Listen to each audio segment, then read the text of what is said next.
Assalamualaikum warahmatullahi wabarakatuh. Innal hamdalillah nahmaduhu wa nasta'inuhu wa nastaghfiruh wa na'udzu billahi min shururi anfusina wa min sayyiati a'malina may yahdihillahu fala mudilla lahu wa may yudlil fala hadiya lahu. Asyhadu an la ilaha illallah wahdahu la syarika lahu وأشهد أن محمدا عبده ورسوله.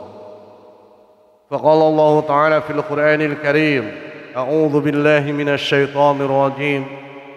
يا أيها الذين آمنوا اتقوا الله حق تقاته ولا تموتن إلا وأنتم مسلمون. وقال: يا أيها الناس اتقوا ربكم الذي خلقكم من نفس واحدة وخلق منها زوجها وبث منهما رجالا كثيرا ونساء واتقوا الله الذي تساءلون به والأرحام إن الله كان عليكم رقيبا. يا أيها الذين آمنوا اتقوا الله وقولوا قولا سديدا يصلح لكم أعمالكم ويغفر لكم ذنوبكم ومن يطع الله ورسوله فقد فاز فوزا عظيما. أما بعد. Ma'asyiral muslimin, jemaah Jumat rahimakumullah. Marilah kita sama-sama untuk senantiasa meningkatkan keimanan dan ketakwaan kita kepada Allah Subhanahu wa taala dengan menjalankan segala apa yang diperintahkan oleh Allah serta menjauhi segala apa yang dilarang oleh Allah Subhanahu wa taala. Ma'asyiral muslimin, jemaah Jumat rahimakumullah.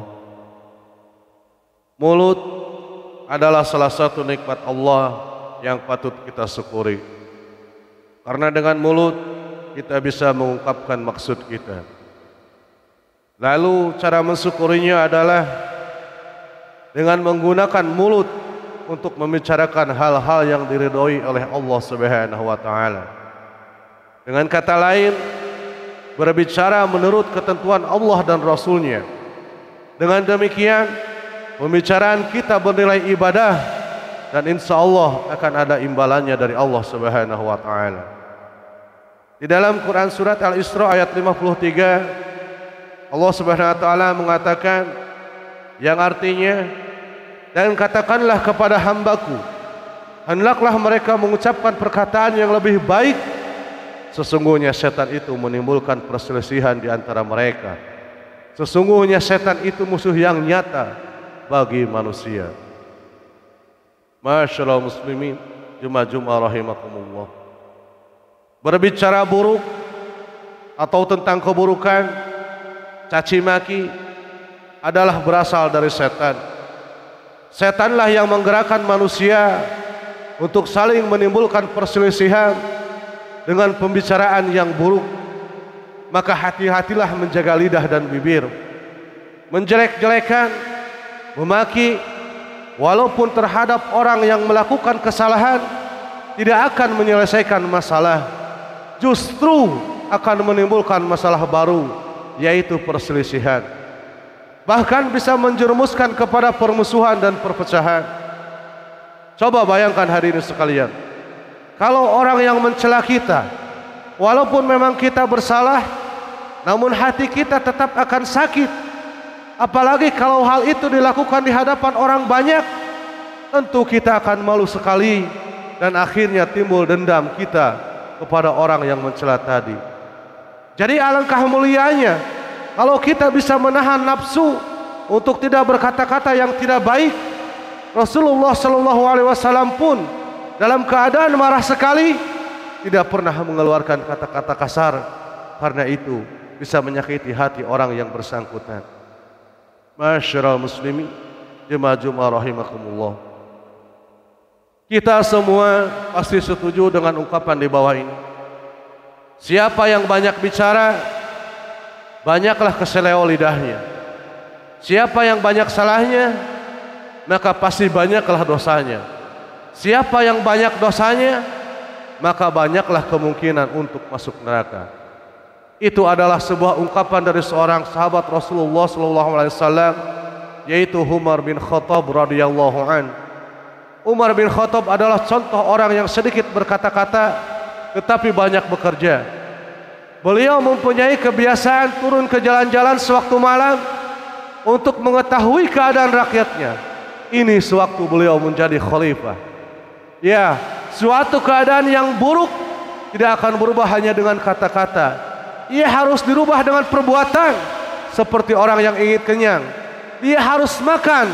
Atau orang yang ingin pintar, maka dia harus belajar. Atau orang yang ingin kaya, maka ia harus bekerja, bukan lalu mengutak-atik angka. Maka untuk menghindarkan diri dari kesalahan-kesalahan akibat bicara, kita haruslah memikirkan dahulu apa yang akan kita ucapkan. Apakah ia merupakan suatu kebenaran? Kalau jawabannya iya, maka katakanlah. Tetapi kalau jawabannya tidak, maka jangan diteruskan. Jadi seorang mukmin atau mukminah harus selalu berkata benar. Kalau ia tak sanggup, sebaiknya ia diam. Diam itu adalah emas. Ibrahim bin Abdullah bin Khatib berkata, janganlah kalian memperbanyak ucapan selain zikrullah, karena banyak omong itu menjadikan kesatnya hati. Manusia yang paling jauh dari Allah adalah manusia yang hatinya kesat atau manusia yang hatinya keras. Barakallahu li wa lakum.